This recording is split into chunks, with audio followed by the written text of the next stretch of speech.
You can't have failed to notice the grey scrubs in the trust. So we thought we'd take this opportunity just to update you on the physicians associates for those of you who are not quite sure what they are, what the role is. And then we're going to open it up. We've got Jane Howard from UCLan, who's one of the senior lecturers on the PA programme. She's going to talk to us a bit about the actual programme itself, and then we're going to give the physician associates themselves an opportunity just to stand up and introduce themselves. And Emma's just going to give us a little bit of information from her perspective. So, what are physician associates? So this is the definition of them: a new healthcare professional who, while not a doctor, works to the medical model. So different from your nurse practitioners and assistant practitioners, because they're trained to the medical model rather than via the nursing route. So very much in terms of history taking, examination, formulating management plans, differential diagnosis, interpreting test results, and instigating management plans. So the attitude, skills and knowledge base to deliver holistic care and treatment within the general medical or general practice team. There is definitely a lot of physician associates out in GP land as well. But the difference is that they work under medical supervision, so they're not autonomous practitioners as such. There would be a supervising consultant, whether that's actually on the shop floor, for example, with our ED colleagues, or sort of, as your junior doctors are, perhaps more remotely, but there's definitely a consultant overseeing everything. So what can PAs do? As I said, they can formulate, document history, physical examination, formulate their differential diagnosis, and think about management plans. And Jane's going to talk a bit more. There are sort of the conditions that are differentiated into conditions that physician associates can manage themselves, and conditions that they would manage under the supervision of a consultant. So, for example, a consultant would put a management plan, the physician associate would see through that management plan. Working with patients and carers to agree on management plans, obviously lots of communication with patients and their carers, but not just the patients and relatives. There's a real role for continuity here for physician associates. As we all know, the junior doctors rotate every 4 to 6 months. They're not permanent features on the wards. For that induction, the physician associate, if they've been based on that ward for quite some time, they'd be a really, really valuable tool, not just for the junior doctors coming on, but for the nursing staff as well. The sort of go-to person as to how do things work on this ward, that kind of thing. So they've got the real opportunity to give that continuity that we're all looking for. As I said, maintaining and delivering clinical management plans under the supervision of the consultant. And they can see patients through that whole episode of care as well. And we do know physician associates out in GP land that actually have their own lists and have their own clinics and see their own patients. Obviously there's a supervising GP in the practice, but they're running sort of lists on their own and follow-ups and things like that. Physician associates are really sort of an open book. You can do what you want with them. You can train them up to do particular techniques. So there are physician associates down in London that are doing lumbar puncture list. There's one working in oncology who's doing acidic drainage, so that kind of thing. And it's about thinking about your service and how that physician associate can work within that service and fit in. And I think Liz Hazlitt's going to talk to us a little bit about that towards the end, about your sort of ideas in obs and gynae. Requesting and interpreting diagnostic studies, patient education, counselling, health promotion. So the whole thing really.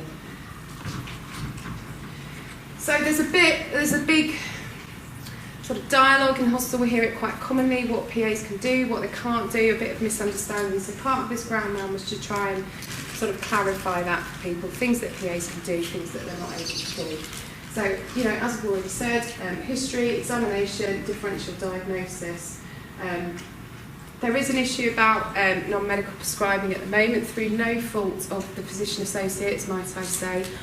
We are waiting for government to change the legislation so that they can become non-medical prescribers, because obviously we all appreciate that's a big bonus to their role, really. And the same goes for ionising radiation as well. And all the PAs here would want to be nurse prescribers and be able to order those tests as well, but we have to wait for government to change legislation, and unfortunately they're too busy messing everything else up. So.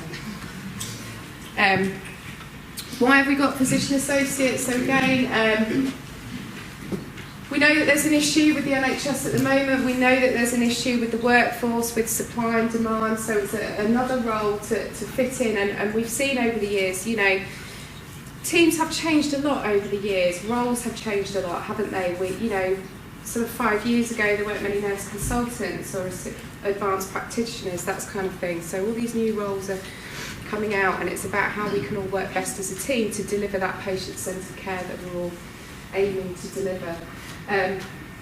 The government have its our Secretary of State, his vision to help with some of those issues with workforce, with delivery, appreciating that obviously it takes quite a long time to train up doctors as well. You're looking at least sort of, you know, the 5 years of medical school, all of the training after that. The physician associates can be trained up in 2 years, and then it's sort of a lifelong sort of programme of training after that, depending on where they're going to fit in teams and what their roles they're going to be. The need for integrated out-of-hours care, greater generalism as well, and the physician associates, when they qualify, they're generalists, and they remain generalists. They have to sit an exam every 5 years to maintain that wide generalist knowledge, but obviously depending on what area they're working in, they can then sort of specialise into sort of certain aspects, but retain that generalist knowledge. So the idea is they can move around during their career. And the Secretary of State set a target of 1,000 PAs in primary care by 2020. Physician associates have been around for a long time. In the US in the 1960s, there's over 100,000 of them. It came on the back of Vietnam War. All the veterans came back. They had a lot of army sort of field medic experience, and it was trying to find roles for them when they came back into society. And the role has really developed in the US, so it's a lot more forward on than we are here. There are PAs running their own trauma lists, doing sort of, you know, NOF lists and things like that out in America. I don't think that's probably going to happen in this country, but you know, it sort of illustrates how there were lots of opportunities to develop that role. There's been quite an explosion in the numbers of universities offering training programs for physician associates and assistants, and Jane's going to talk to us a bit about that, about the programme at UCLan. In 2020, it's projected that 900 will graduate annually, and there'll be over 3,000 qualified PAs practising. In terms of what we offer here at Blackpool and in the North West, we're in collaboration with Henway, Manchester University, Liverpool University and UCLan, and all our students in the room here today are from UCLan. We're actually on our second year of physician associates, so we have first years here currently and then the second years as well, who are due to qualify fairly soon, and we're quite excited that we are going to be starting the recruitment process in the next sort of couple of months as well.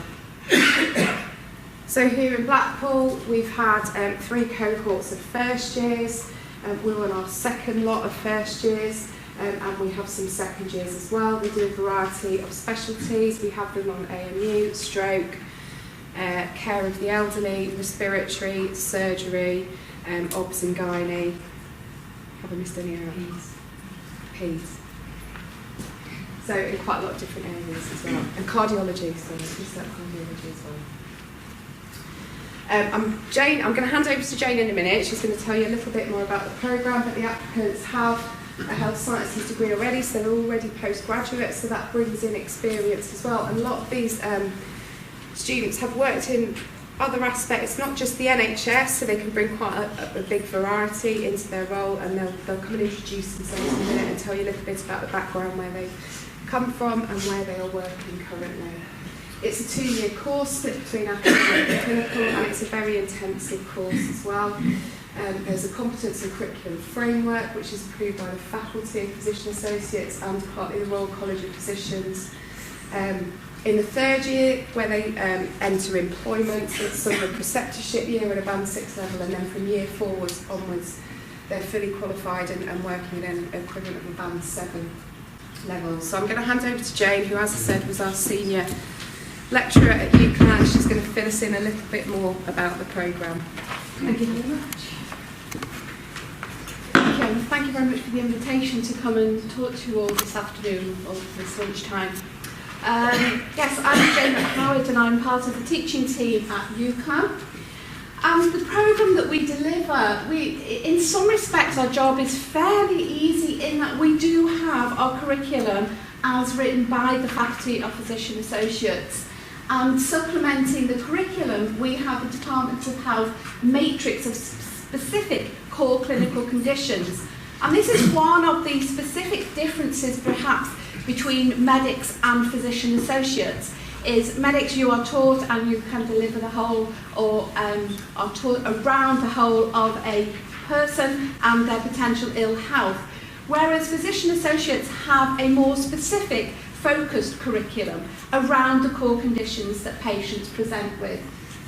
So we have an easy job of interpreting the documentation into the 2-year programme, which is exactly as Harriet said. It is 50% time at university and 50% with you guys in clinical practice, in hospitals and general practice.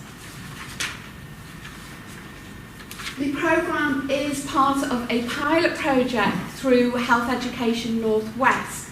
This has been a great advantage up here in the Northwest, as you might hear from around the country.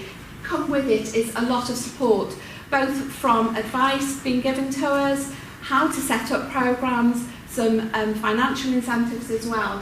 And we're very much focused in collaboration with Manchester University, with the University of Liverpool, as well as ourselves at Preston, and we have a cohort at Westlakes to produce postgraduate students who become physician associates who are safe, who are expert communicators, and hopefully some of these words and qualities that you can see in red, you can already see coming out with the students who are here today and have been here previously. Aware of health inequalities and the impact that that has on a person's health and well-being, and the impact it has on their ill health. Working within multi-professional teams, promoting health. And what we have a strong philosophy at Preston, UCLan and Westlakes is integrating theoretical with clinical learning. Our students are postgraduates. They have all come into the programme with an underpinning graduate degree, be that biomedical sciences, nursing, radiology, for example. The students come with a whole lot of theoretical learning. And we, well, I'll come on to that in a little bit, actually, how the actual programme is designed. Faculty requirements, so we have 90 weeks, that's where our 2 years comes in, so they don't get very many holidays, sorry guys. And it is, we have so many hours that we have to attribute to clinical learning and hours in university. And the clinical learning, so when you have students perhaps for a 3-week placement, and in other areas students are coming for 6 weeks or maybe 8 weeks, it's all to do with what the recommended hours or the minimum set of hours that a student needs to complete in order to fulfil the curriculum requirements and therefore be awarded their postgraduate diploma. So Harriet alluded to before about how students, the core clinical conditions are separated into 1A, 1B, 2A and 2B categories. And I certainly, when I first started looking at this, thought, oh my goodness, how on earth can this be helpful to anybody? However, it is, and I think this is about understanding the PA's position with respect to a multi-professional workforce as well. So sometimes it can be considered as limiting, like PAs you can only diagnose and only manage in these conditions, but you can't in others. And in some respects that is the case, but in a lot of respects it's more about how physician associates will be complementing existing roles. So if we have patients coming who need a specialist to diagnose that condition, and then once diagnosed can be managed by generalists, then that is exactly what will happen with physician associates. We respect the speciality required in order to diagnose a patient, for example, a 2A condition, and then, because of the generalist nature of their knowledge and skills and abilities, absolutely can manage those patients. A lot of focus that we do give within the curriculum is on 1A conditions, and they are conditions that a physician associate would be expected within the environment within which they are working will be able to diagnose and manage independently. Yes, dependent practitioners, there's always a level of supervision. However, they do have the ability to make autonomous decisions. And those decisions that they make will grow once they're qualified and once their relationship within the team within which they're working, then that autonomy will increase as the trust in relationships and their knowledge and experience also increases with time, just like it has with all of us. Then there is that facility for that to happen. And the 1A and 2B are variations on that theme. So it's about maximising the workforce potential and using each individual within the team to the best of their ability. And so this is where the 1A, 1B, etc. conditions come in. And thank you, Laura. The other side is also, whilst it's really good for us in university, we can kind of keep to these blocks. We all do recognise that in reality it is a lot more blurred than specific conditions and diagnoses. And again, that becomes more refined as knowledge and experience on both sides will increase. Thank you. Yes. So our first year and second year content. First year, we take the existing science knowledge that students come in with and we integrate that into the clinical setting. So there is anatomy, there's physiology, there's pathophysiology, microbiology. We're constantly applying existing knowledge and interpreting that in the clinical and pathological situation.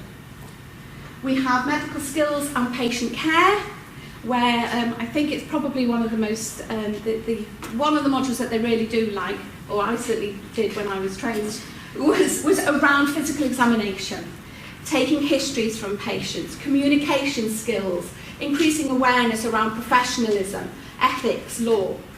They're the types of content that students get in 4-200. Medical therapeutics and prescribing. So they are taught pharmacology by an excellent pharmacology teacher that we have in Preston, and then also taught about the principles of prescribing.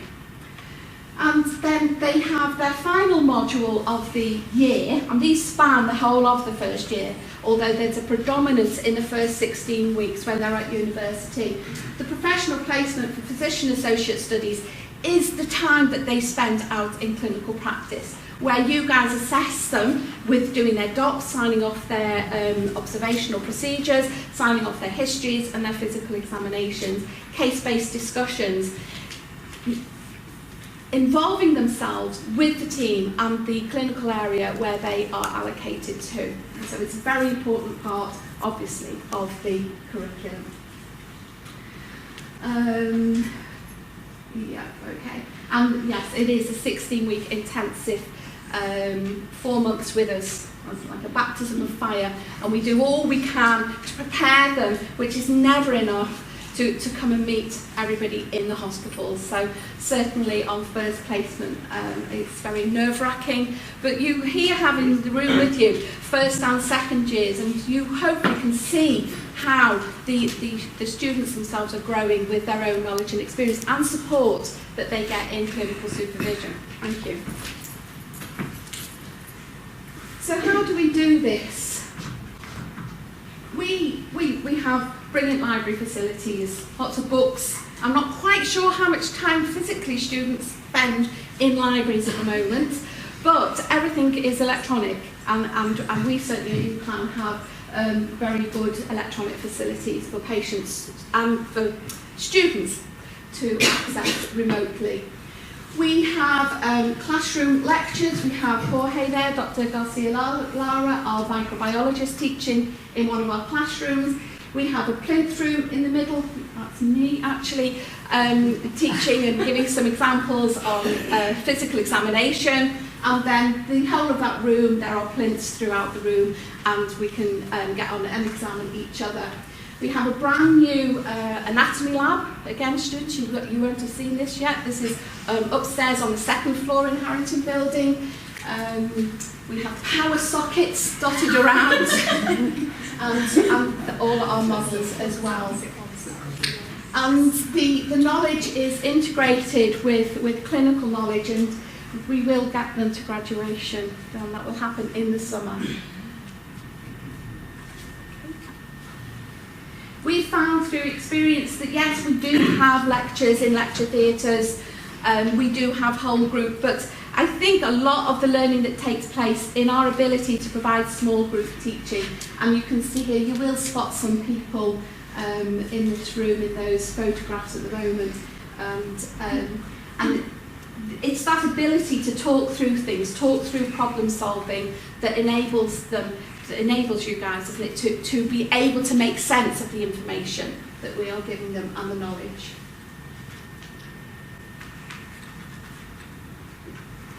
Clinical history and examination. It starts with students with each other. One of the first things that we teach is around blood pressure, vital signs. We start at the beginning as any ordinary curriculum would do, and then we build it up, and students then will practice with each other, and they have these checklists that look like the dots, and so they begin peer reviewing and are able to assess each other, and that in itself helps with the learning experience. And the third photograph we have here is actually our first undergraduate physician associates. We have two of them in our picture here, and this was on their 5th day of Freshers Week, getting into clinical skills, having some experience, and there's some semblance of basic life support, but luckily it's a done. Weekly cases. A lot of the problem-based learning, solution-focused medicine, trying to pull in together anatomy, pathophysiology, microbiology, to bring in with cases and real-life patients and what they will expect to see, and how we can integrate that knowledge to patients so that when they come into practice and continue on their placements, that they are able to understand. So we have weekly cases. That's some of the students working through weekly cases. And some more weekly cases in the library. They do go off, you guys go off and meet up independently to the classroom, and then come back and continue with the deliberations the following week. And we also have integration. And these are just some examples of how we do integrate the theory. We have presentations that are given, either a plenary ahead of physical examination skills, or it can be a session that's been prepared that students access before they come into the classroom. And this is just an example where we have our physical examination, and then students having a look and interpreting that. How does that figure with the anatomy, for example? So where are the surface anatomy landmarks that enable us to examine an abdomen and be able to make sense of our findings? And again, we have something a little lower down, and so consequently we also need to have some skills associated with examining that part of the body as well. So we don't shy away from everything that is required. And then we finally send them out to clinical practice, where we are encouraging, and students, it's essential they talk with patients, obtain histories, constantly talk with patients, and listen to their stories and make sense of their narrative, make sense of why it is they're poorly. Physically examine, recommend investigations, order investigations, interpret those investigations. There shouldn't be an investigation that a physician associate is suggesting or recommending that they wouldn't be able to have a really good go at making an interpretation of. Professionalism and communication, is essential that is understood and kept on the straight and narrow when in clinical practice, because we can't provide that in university. Just a couple more. And so once they have finished their 2 years, their second year, they continue with the patient examination skills and developing and fine-tuning in terms of specialist care. So in the second year we do teach around paediatrics, obs and gynae, mental health, surgery, front door medicine, for example, after year 2. And once they have finished second year, second years, just to say, they go down currently to London to the RCGP, and they will sit their national OSCE, which is a 14-station OSCE, and it is a combination of history taking, physical examination skills, procedural skills, imparting information, giving advice, for example, and they also sit 2 single best answer question papers. And the final slide is then what happens. Then hopefully, and I think Blackpool, you are employing some physician associates, as Harriet has said, in their preceptorship year, 12 months, will need supervision. They'll need supervision throughout their term because of the dependent practitioner status. However, that level of supervision, you will already be seeing how the difference between first and second years, which is quite natural, as happens with any learners, that supervision does ease as knowledge and experience increases. Also expected is CPD, and again the faculty set down a minimum amount of CPD that needs to be met and therefore supported, and every 6 years they have a revalidation exam that they need to take as a generalist practitioner. I think that might be, oh no, one more. And as students also, and this perhaps will lead into a slide that I know that you have a bit later on, but they are, physician associates are not yet registered with a professional body, and the emphasis there is yet, it will happen. And so currently the faculty hold a managed voluntary register. It is expected, all students are on the managed voluntary register, and there is an expectation that any employer will also ensure that their employees are maintained on this managed voluntary register as well. And it does help to set standards and keep patients safe, which is the ultimate aim. Thank you. Thank you.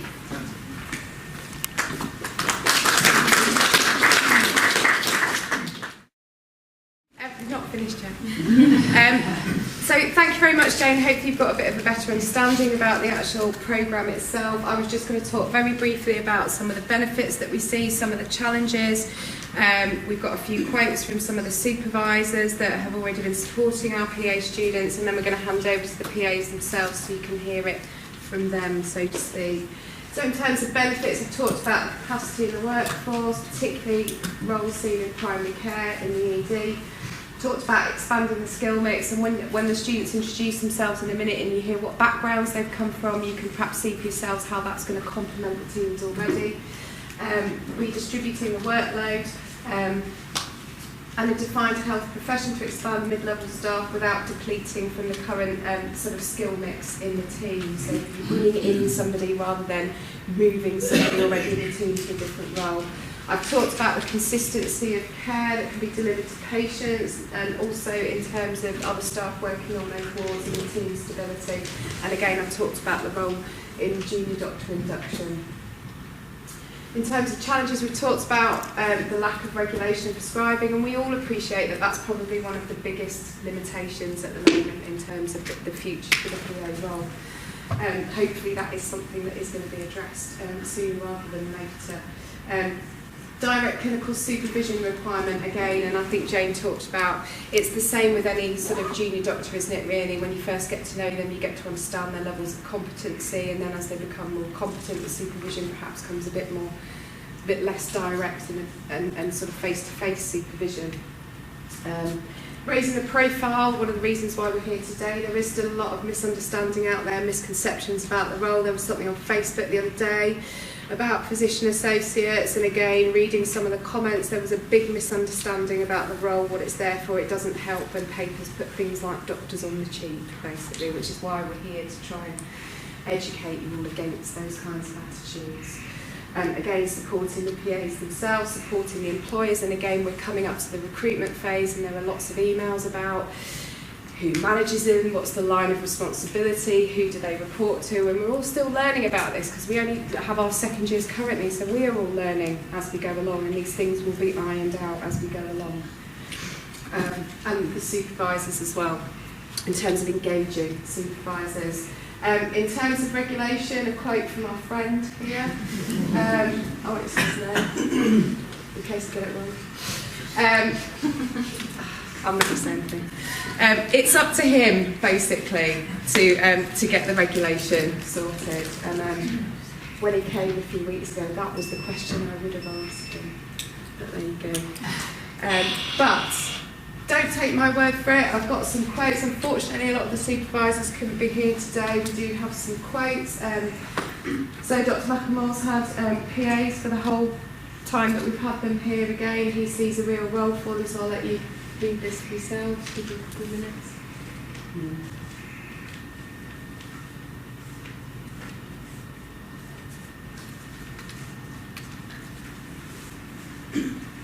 Have I read that?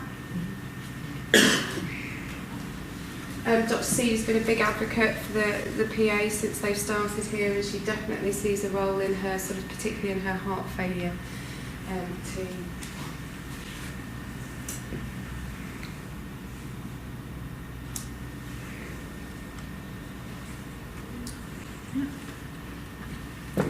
Dr. Taylor as well in terms of care of the elderly, and actually in recruiting we've got 2 posts, one for care of the elderly and one in a sort of ortho geriatrician role as well, which would be really useful. In terms of the future, the PAs are going to be an established, recognised part of the workforce. The numbers are increasing rapidly. The universities that are starting up the programmes are increasing rapidly, so they are here. And it's up to us to engage with the process and make it work for us. As I said, we are still all learning. We still come across many things that we haven't thought about and sort of iron them out along the way. But with time, it will become more clear how some of these things work. Again, significant numbers of programmes with the student PAs and the qualified PAs, and with any luck, regulation is just around the corner. And as time goes on, we will become. I guess it's kind of sort of 10 years ago when the sort of assistant practitioner and nurse practitioner roles came out. There was a lot of misunderstanding about those, wasn't there, and how they fitted in and what their roles were. But now it's just normal to us now to have those people in our team, and I guess it'd be the same for the PAs, particularly for the junior doctors that are getting more and more used to working directly alongside them from the very beginning in their careers. In terms of recruitment, we were going to interview in October, but the interview dates were the same dates as the exams. So we're going to have to change that to November, but I think we have 22 applicants for 6 posts. So that's very exciting. So hopefully there will be some successful applicants who will commence their jobs in the beginning of next year. Maybe the end of October. Yeah. Oh, is it changed now? Possibly. The emails have just gone out to confirm availability. Autumn. Going to be an autumn.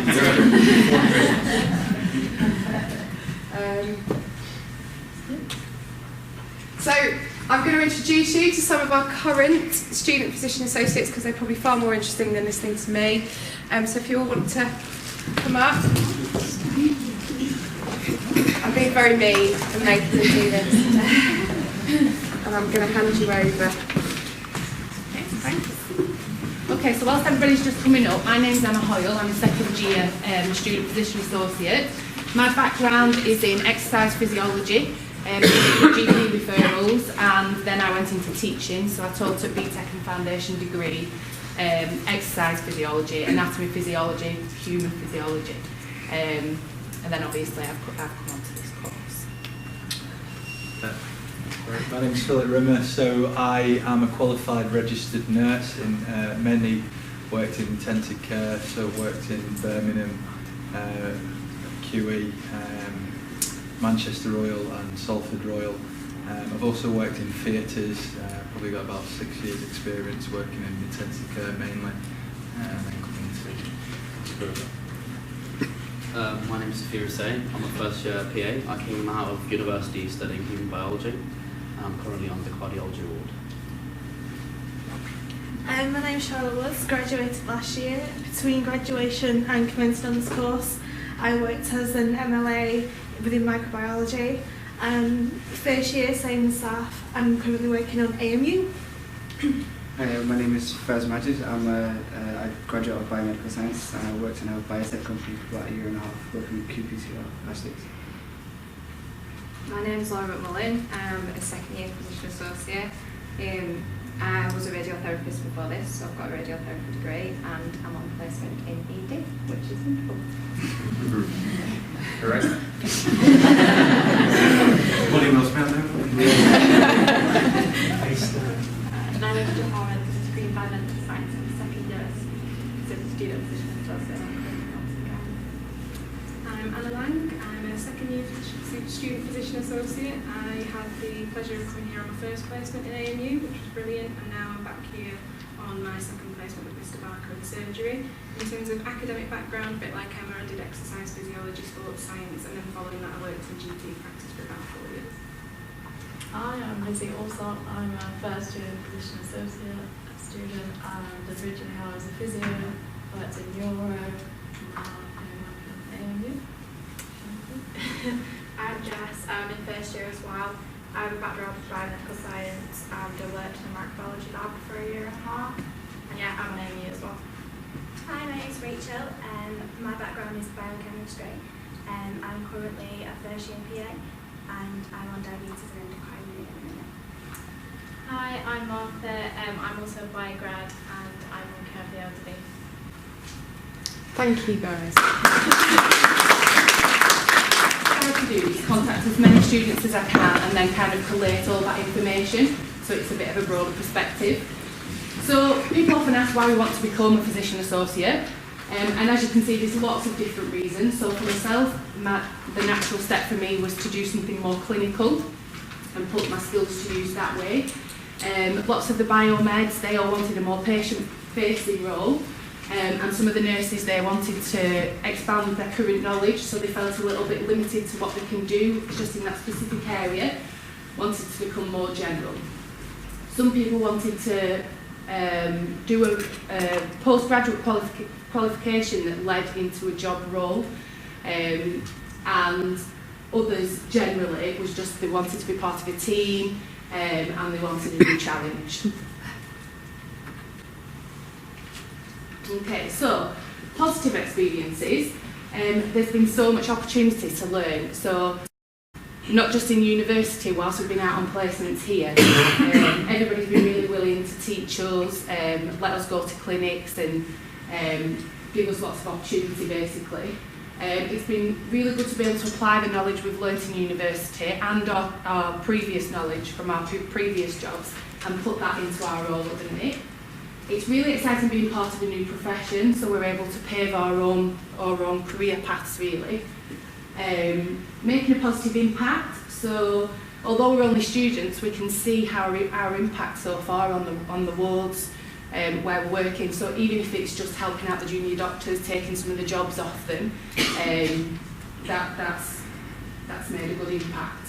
The job is very rewarding, so I think everybody here feels the same way about their role. And skill development, that's been really positive. So from not being able to do any kind of clinical skills to be able to do bloods and ABGs and ECGs and all the rest of it. Negative experiences. Adjustment from work to study. So because quite a few of us have been in our professions for a number of years, coming back to study was quite a challenge for some of us. Especially with families and things, but we're getting over it, we're getting there. Lack of knowledge about the role, this was a really interesting one. Everybody in the north have kind of come and said, oh, people don't know about the role and it's really difficult, people don't know what we're allowed to do, what we're not allowed to do. But I'm the UCAM rep for the Faculty of Physician Associates, so I have contact with people all over the country. And that just isn't a problem in the south of the country, in the Midlands, because they've been around for 10 years, so everybody knows what the PAs are, they've all worked with a physician associate, so that's just not a problem. So hopefully, as we get around a little bit more and improve in numbers, that should be something that can be overcome. prescribing and ordering investigations, again we've discussed that. That is something that that is going to be in the future. It's just waiting for regulation. And then this one made me laugh. That's the only reason I put this one in. I think we've all been in a situation where we can't answer a question from a consultant, no matter what grade or year of training. Fitting into the workforce, so we see ourselves as being a proactive part of the team. We want to learn, we want to be involved, we want to fit into the team. As has previously been discussed, providing continuity of care. So a physician associate came in to chat to us about careers, and he'd been in trauma and orthopaedics for 4 years, and then he'd gone off doing teaching and all sorts of other things. But in that 4 years, the new rotational doctors who were coming round were all kind of sent to him because he knew how everything worked, and he was like part of the furniture on there. Also, when the doctors do rotate, there's always somebody there who knows what's going on. So again, the new doctors can kind of use us as a learning resource, really. And I think the main reason and the main benefit and how we're going to fit into the workforce is that we all have the shared goal of optimal patient care, and I think that's really where we'll all just mould into the team. Common misconceptions already been discussed. Doctors on the cheap. We're not doctors, we're physician associates, we don't claim to be doctors. And basically that we're going to take roles of junior doctors and things, which absolutely, as discussed, isn't going to be the case. We're an add-on member of staff to hopefully help out and improve the workload for everyone. We only train for 2 years. As you can see, we've all got undergraduate degrees, lots of us postgraduate qualifications, master's degrees as well, and then we're just that's all used and put into this 2 years. So although we only have 2-year medical training, the majority of us have 5 or 6 years training before that too. Are we a mix between a doctor and a nurse is what we commonly get asked. And again, we're not a doctor, we're not a nurse, we're a physician associate. We have a wide range of skills and we're just adding to the skill set that's already there. No progression is probably the biggest misconception. As it's a new role, there's lots of scope, it's just open, we can there's no limitations to what we can do. Where we'll be in 5 years, I thought this was really important, especially for us second years who are applying for jobs now. I think it's something really important to think about. So hopefully we'll have statutory registration by then, so prescribing won't be an issue. Potentially mentoring students who are newly qualified PAs, so we'll have 5 years experience, we'll be able to kind of help out with the new qualified and the students coming through. A competent part of the team, where we will have improved our skills and our knowledge, and hopefully we'll be able to work again with the new members and provide teaching and training, and obviously we'll have a lot more experience and probably working rather than at the junior doctor level. We're just going to keep on progressing and working and carrying out skills from like a mid-grade doctor, obviously just with the experience. So because I thought this was important, I got in touch with Jeannie Watkins, who's the Faculty of Physician Associates. She's their president, so I just asked her where she thought the role would be in 5 years, so I'll let you just have a quick read through.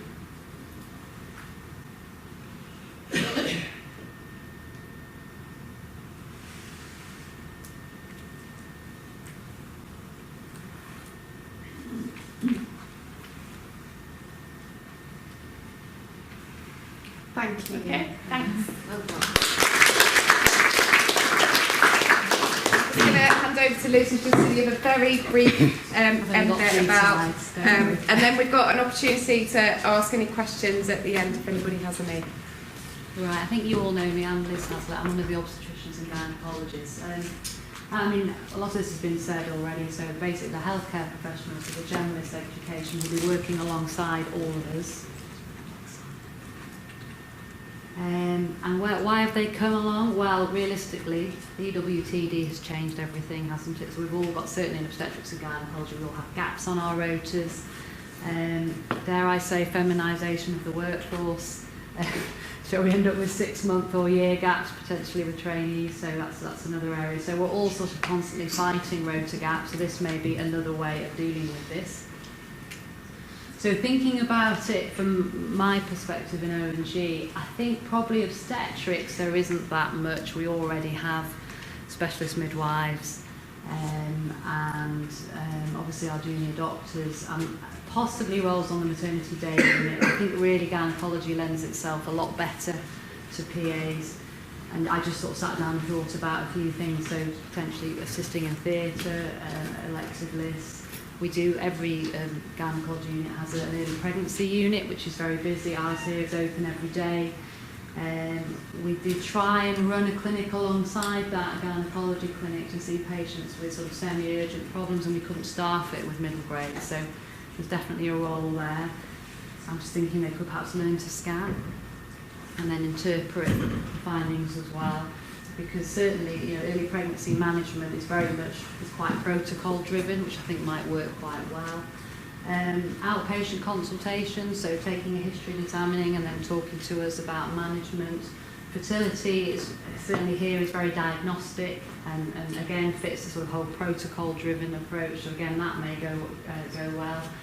Urodynamics, so investigating bladder function, again that's a role that I think I could see a PA developing, and then perhaps going to theatre for the list when people are having surgery.